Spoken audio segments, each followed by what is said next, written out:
Hello my friends, John LaRuffa here with another Straight Up Solo, and in this episode we are going to take a look at the 7th Citadel. Now I'm going to show you this game, of course, from a solo perspective, and I'm also going to do my best to make sure it is pretty spoiler free or very minor spoilers. I'm not going to read anything from the dialogue book. I'm just going to kind of demonstrate the gameplay here. Although you'll see some components set up, it won't make any sense. It's not going to spoil anything, so don't worry about it. Anyway, let's go ahead and take a look. Okay, folks, and as usual, please like and subscribe to my YouTube channel if you haven't done so already. If you have, I do appreciate the support. Thank you so much. So I kind of had this little cockeyed here just to make it a little bit less legible, just in case. So really trying to preserve any kind of spoiler situation for you. And what you see here is the way it might look at the end of one of your scenarios, so to speak. In fact, I'm right about to finish a specific scenario right now. And I show it this way on purpose because this game is broken up into a major threat book. So for instance, this is one of the threats here, and you are going to play through an entire threat one at a time. You're not going to stack threats or whatever. And each of the threats is going to have scenarios inside that all have conclusions depending on whether you fulfill your specific objectives or if you fail them.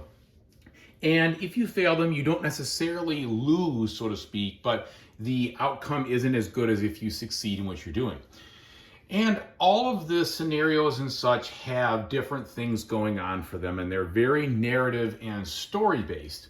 And as you can tell in this case, these books tell the story, but you also have this big dialogue book over here, which contains a ton of different dialogue options and choices and things that are going to directly relate to the game and give you different paths you could branch into and also different consequences. And they tell a more cohesive story than most things because they specifically relate to what you're doing. It's not just like a random kind of, oh, you stumble, I mean, you get this, you get that. So yeah, there is some randomness, of course, because this is I should say random, but there is a sense of you don't know what's behind every turn, so you're going to find things that may surprise you or whatever. But for the most part, it is all streamlined to make sense. It's not like, for instance, playing an Arkham horror game or whatever, where you're just going to draw like a random encounter and you read something that's loosely based on what you're doing. Each of these things here is specific and planted in a specific location. Now, what's the gameplay trope like? Okay, so first of all, if you've played the 7th Continent, the main portion of the gameplay, as far as the mechanics of doing tests, are extremely similar. And I shouldn't say tests, but it's basically anytime you take an action, you are going to be able to draw a specific number of cards from your draw deck and try to succeed in the action. And the actions will look like something, let me just see about something that will not spoil anything here. This doesn't spoil anything, this is just one of your cards. Okay, this is an action that says on the double. If you want to take this action, you must draw at least one card. Okay, and you don't have to get any stars to make it succeed. This is a guaranteed action, but it costs you one card, all right? Some of them are much different. Some of them require you to draw several cards or more, so it says 1+. You could draw more if you wanted. Some of them will, of course, have star requirements that you have to fulfill, and some of them, the more difficult actions, are the ones that will have these red chains on them, and they basically say you can only use 3 cards no matter how many you draw for the success stars. And then at that point, you have to use something else, like these skills, for instance, in ways to be able to have them convert to specific things. So for instance, if I was to have this card as a part of my situation and I happened to be doing an action that had to do with sneaking or a trap, and I had this card in my hand, I could play this card to convert 2 of these cloak skills for 3 successes. This card only has 1, and so I'd have to have some more. And so there's a mechanic like that. The other thing that happens is, depending on the cards you draw, you're going to try to make the most amount of stars out of them, like you see here. And if you drew these 2 cards, this would be worth 2 successes. Okay? And so that is the main way you are going to resolve success or failure in every type of action that you do. And with this game, you will have different cards that will be in your inventory that may help you with things. So for instance, this card is a weapon card, and it would help you when you are dealing with an attack icon, you could use, or an attack action, you could use this card to either give you an extra card if it was a chain action to count for victory, or you could turn a cloak into a star up to 3 times. And what's different about this game than Seventh Continent is that these don't have uses, but what happens is you have an issue that, like, if you roll a 1, it breaks, okay, if the selected action fails. So if you end up with a, here's an example of a failure, I'll hold it out to the side, but the black versus the white, then you would fail, okay? And so what you're trying to do in this game is accomplish the objectives of your threat while trying to figure out where the heck to go and how to get there. And what is unique about this game compared to the Seventh Continent was very, very cryptic and much more based on survival. In this game, these scenarios are less so survival based. It's not kind of like all or nothing, one major rogue mission. It's small little ventures, I shouldn't say little, but smaller bite-sized ventures that take you maybe 90 minutes or so to accomplish to get back to, you know, your Citadel, which is your home base. Once you've gotten there, either you fail because you didn't do enough of the objective, or you succeed because you accomplished what you're trying to do. Now, if you fall unconscious along the way, if you run out of life points and you have to use life points to recharge your deck at a rate of 2 cards per life point if you're playing on the standard difficulty, then you will go unconscious, and if all the characters you are running, and I'm only running 1 character, fall unconscious, that's it. You lose the whole scenario. The whole thing is gone, the whole threat's gone, it's over. And everything goes back in the box and you have completely failed. So there is a permadeath, insta-death kind of thing here, and that is not something you want to happen. It'd be better for you to walk your way back to the Citadel in this game and fail the mission or the scenario and deal with those consequences versus what was basically an all or nothing thing in the Seventh Continent, okay?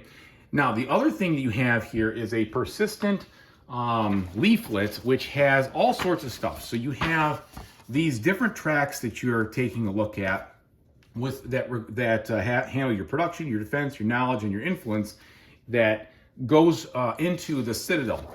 You have this skill tree. I'll say it as a skill tree because it's kind of like that, where there's all these different icons you can cross out. And when you cross out different ones, they do different things. They help you get better cards. They help you up your production. They help you build buildings. They help you work on your map. This is a map that they give you to take notes on that you can put anything you want on here. And it's basically a rough, undetailed map. And then this is a spot for side quests where you can track your side quests that you might have unlocked and see if you're getting them done or not, put any notes on there. This is a handy dandy, really good overview of all the icons and some of the keywords. This, combined with the back of the book, does really make a difference in helping you kind of sort out what you're looking at, which is nice. The other thing this game comes with is that map that you saw, but this insert. And this insert, I shouldn't say insert, this, you can insert cards in here. You can actually send out scouts to get more detailed information about the places, which will be very helpful in keeping you on track. So one of the big parts of this game that you still have is exploration into the unknown, just like Seventh Continent. You're going out and you're trying to figure out what to do and where to find it and how to get it, et cetera, et cetera. And there's lots of things, lots of distractions, and lots of wrong turns along the way, okay? Also, they did a very good job, like they did in Seventh Continent, of putting very small, fine, but important details into the illustrations of these cards so that you know exactly what you're looking for. So for instance, well, I don't want to spoil anything, but there are a lot of things on here that might be significant depending on what you're trying to do, and that might lead you to turning right instead of turning left or going down or up or whatever. You can theoretically go wherever you want, but if you do that, you're not going to accomplish the mission. If you get off the beaten path, you get the wrong spot, you're not going to find what you're looking for. And so it's really important to pay attention to the subtle details, okay? So with all that in mind, the only other thing I haven't talked about is that when you work through things in the game, you can also build these buildings. And these buildings during the preparation step will allow you to do all sorts of different things depending what you unlock, that will help you along the way get better and better and stronger as you proceed through that threat book. The main game itself, is all driven by this big, huge Rolodex of cards, okay? So you have cards that, I've sleeved the ones that you use for your action deck, but the rest of these have to do with basically random events that come up as you try to explore. These are all the different specific cards that you'll draw that will fill in your map and do other things for you. Now, there's also some expansions that you can pick up, and I chose to mix all the expansions in all at once, so this entire box is full of them. So that way I was playing with everything all in the first go through. And the reason I did that was it's all unknown. I don't know what's behind there, so I might as well give it all I've got, put everything in there. And so far, I've stumbled on bits and pieces of different parts of expansions already in this game, and none of them has said, oh boy, that's really complex, or I'm really confused because it's part of an expansion. So I recommend, if you do have this game and you are, and you do have the expansions, put them all away in the box as is and be ready for them to come out as they come out. And I think that adds to just the whole experience, right? It just flushes the whole thing out. Anyway, so that is the basic gist of what you're doing. You're trying to accomplish dialogue and story-driven quests, missions, scenarios, whatever. And depending if you do accomplish them, you will be rewarded or you'll be somewhat penalized, or there could be other things. If you fail, I'm sure, I haven't gotten through all of a threat yet, but if you fail the later ones, I bet it'll say your quest ends now or something like that, and that will be it. You'll be out of luck. So there is a specific end to this game. You will either eventually beat the threat and succeed, or you will fail the threat. And if you fail, you have to go all the way back to the beginning and start over, fresh with everything. There are persistent things in the game. There are going to be persistent items that you hold. There's persistent abilities, so to speak. Your hand of cards is persistent. So as you upgrade those things, you will keep those from scenario to scenario. But the main thing I think that is very different about this game than Seventh Continent, if you've played that, is you do not have to do this thing in all one big push. You're gonna go out, you're going to find what you're trying to do, or you're gonna realize, I'm not gonna be able to find it in time, or I'm not gonna be able to accomplish it in time, I better head home, my life is running low, and you're gonna head home and you're gonna deal with whatever that is. Versus doing everything possible to survive, and then, like me in Seventh Continent, dying before I accomplished the situation, or I got through the curse, as it was during there. So that is what this game plays like. It is very much a take your time, make some good choices, explore, look for the details, and risk it for the biscuit, because a lot of these tests are pretty tough. And so you have to be aggressive and bold to spend a lot of energy when you need to win those types of things. And you have to be thinking to yourself, do I take that action now, or do I decide, no, I'm really not well equipped. That's a big long shot. I'm going to waste a ton of energy. Or, hey, there's a rock that I could look at. Oh man, I don't know if I should even fuss with that rock. It could be a bad thing. It could be a good thing. You never know. And the only way to find out is to flip it over. But what if you flip it over and it's really bad? Well, you could be in trouble. You could waste a bunch of time. So there is definitely a risk versus reward kind of situation. The last thing you want to do in this kind of game is meander around with no sense of purpose. That will guarantee that you will not have what it takes to get the job done. Not that you have to be so specific and stealthy and go right to what you're trying to do, but you have to be very picky and choosy about how curious and how much wanderlust you have out here versus doing what you need to do and getting to the bottom of things and taking those calculated risks. So anyway, that is what that's the best overview I think I can give you of the Seventh Citadel without giving you any real spoilers. And just to tell you, all of these cards, they all do very different things, but they're all related to specific types of actions and improving your chances of winning those actions, okay? In one way, shape, or form, they all relate to that. But they're all based on, there's some general cards in there for sure, but then there's some very specific ones that help you do different things. So with that, I will let you know what I think about it. Okay, so first things first, I cannot but help compare this to the Seventh Continent because That was the predecessor of this game, made by the exact same team, and it is very much like the Seventh Continent with regards to mechanics. Mechanics only. The actual game that's going on here is different than the specifics of the Seventh Continent. What I mean by that is, Seventh Continent, like I've said before, is a major push of survival. And it really was a card optimization and a very tricky puzzle to keep yourself alive long enough to survive the curse. Here, you have a little bit more leeway. The difficulty is not nearly as punishing, which I appreciate, since I only ever beat one of the many threats that I tried, or curses that I ever tried, in the Seventh Continent. And I never really did. I know I do feel compelled to go back to it now after I've played this a couple times. Like, I really want to, I'm glad I kept the game and I want to try it again. But the strategy is completely different in that game versus this game. This game, you don't have to rely on that survival as much. This game is much more about a long-term, to me, this is about, it's like a relay race. You're doing this in heats, okay? You're going to make sure you have what you need to, but you can risk it. You feel a little bit more comfortable risking it for the ones that you want to, because hey, eventually, once I get these objectives done, I'm going to be able to return. I don't have to worry about an unknown, who knows how long future I've got until I can solve this curse. And I really appreciate that about this game. I do also like the abilities of building a map and building a town and there's just more breadth of what's going on here, which is why I think this is, in general, in my opinion, a better game, a better experience, because it's less prone, I think, to frustration, and it's got a little bit more of a flushed out mechanics, okay? And I like that. And there's similar variety, but there's more, quote unquote, to do.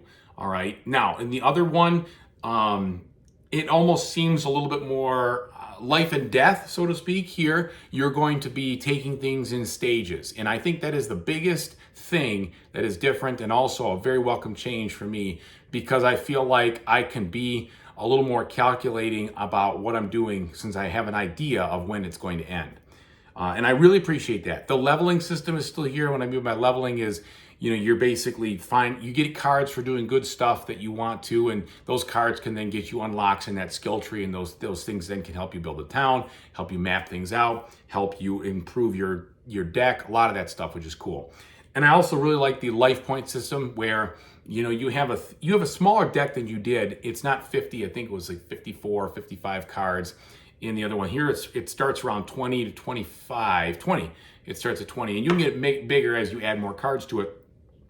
But just in general, it seems like you have more flexibility with the life points, and you have a little bit more gas in the tank.